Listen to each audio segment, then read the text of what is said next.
Hello dear students, welcome to School Spear. আশা করি সবাই ভালো আছো। এবার আমরা আলোচনা করব ষষ্ঠ শ্রেণীর বাংলা বইয়ের ষষ্ঠ অধ্যায়ের চতুর্থ পরিচ্ছেদের প্রবন্ধ লিখন নিয়ে।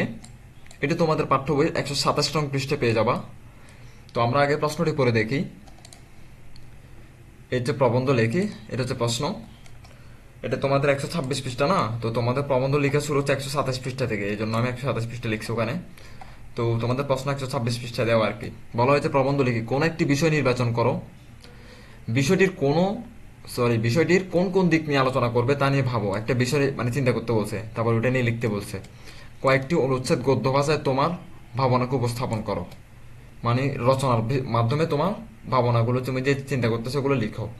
লেখার শুরুতে ভূমিকা লিখবা, লেখার শেষে উপসংহার থাকবে, মানে এটা রচনার মতো করে লিখবা।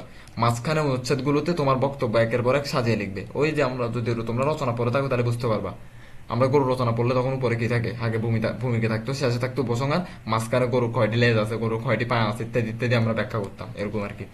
একেবারে উপরে প্রবন্ধ একটি শিরোনাম লিখো, মানে একবার এখানে এই জায়গা হচ্ছে শিরোনাম, মানে নাম, মানে যদি গরু রচনা লিখো তাহলে এখানে হবে যে কাউ বা গরু রচনা, আর এখান থেকে লেখা শুরু হবে। বুঝতে পারছি আমি?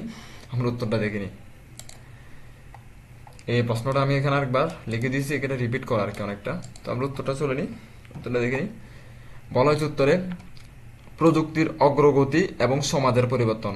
ভালো করে খেয়াল করো, এই লাইনটা তোমরা কোন জায়গায় লিখবে জানো? এটা লিখবে এই জায়গায়, ওইটা এই জায়গাতে। আমি যেখানে করতেছি এখন এই জায়গাতে, তোমরা এই মাঝখানে লিখবে। এটা হচ্ছে তোমার রচনার নাম, ঠিক আছে? বাই দাও, একটা কথা বলে নি, যারা আমার চ্যানেলটি এখনো সাবস্ক্রাইব করো না, সাবস্ক্রাইব করে দাও। তোমাদের জন্য ভিডিওগুলো অনেক কষ্ট করে বানাইতে হয়, আর যারা সাবস্ক্রাইব করে ফেলছো তাদেরকে অসংখ্য ধন্যবাদ। তোমরা পরে দেখি। প্রথম বলা হয়েছে ভূমিকা।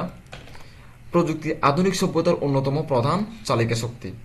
এর অগ্রগতি সমাজের প্রতিটি ক্ষেত্রে বিপ্লব ঘটাচ্ছে। এই প্রবন্ধে প্রযুক্তির অগ্রগতি এবং এর ফলে সমাজের পরিবর্তনের বিভিন্ন দিক নিয়ে আলোচনা করব। প্রযুক্তির অগ্রগতি, কম্পিউটার, এটা হচ্ছে পয়েন্টের নাম, ঠিক আছে?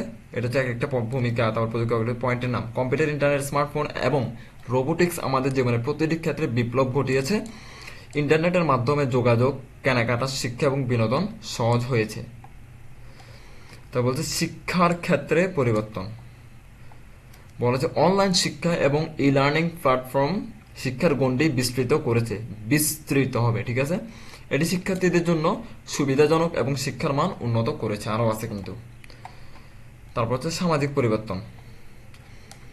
সোশ্যাল মিডিয়া মানুষকে সহজে যোগাযোগ সুযোগ দিচ্ছে, তবে এর ফলে ব্যক্তিগত গোপনীয়তা এবং তথ্য সুরক্ষা নিয়ে চ্যালেঞ্জ দেখা দিয়েছে। কথাগুলো কিন্তু অনেক বুঝার আছে। স্বাস্থ্যসেবার উন্নতি। বলা হয়েছে টেলিমেডিসিন, ইলেকট্রনিক স্বাস্থ্য রেকর্ড এবং আধুনিক চিকিৎসা প্রযুক্তির মাধ্যমে রোগ নির্ণয় এবং চিকিৎসা সহজ এবং কার্যকর হয়েছে। উপসংহার, প্রযুক্তির অগ্রগতি সমাজের প্রতিটি ক্ষেত্রে অভূতপূর্ব পরিবর্তন এনেছে, তবে প্রযুক্তির সঠিক ব্যবহার এবং তার নেতিবাচক দিকগুলো মোকাবেলার জন্য আমাদের সচেতন হতে হবে। তো এতটুকু ছিল। দেখো এখানে কিন্তু অনেক বড় হয়েছে, তো সেক্ষেত্রে তোমাদের ওইখানে নাও হাঁটতে পারে, তোমাদের হয়তো হাঁটবে। তোমাদের 2 পৃষ্ঠা দিয়েছিল লেখার জন্য, আমি আশা করবো হাঁটবে। যদি না হাঁটে তোমার মাঝখানে একটা পয়েন্ট বা 2টা পয়েন্ট বাদ দিবে, ঠিক আছে? তো আজকের ভিডিও এতটুকু পর্যন্ত। তোমাদের সাথে কথা হবে পরবর্তী কোনো ভিডিওতে, পরবর্তী কোনো লেসন নিয়ে। এতটুকু পর্যন্ত সবাই ভালো থাকবে, সুস্থ থাকবে। ধন্যবাদ সবাইকে।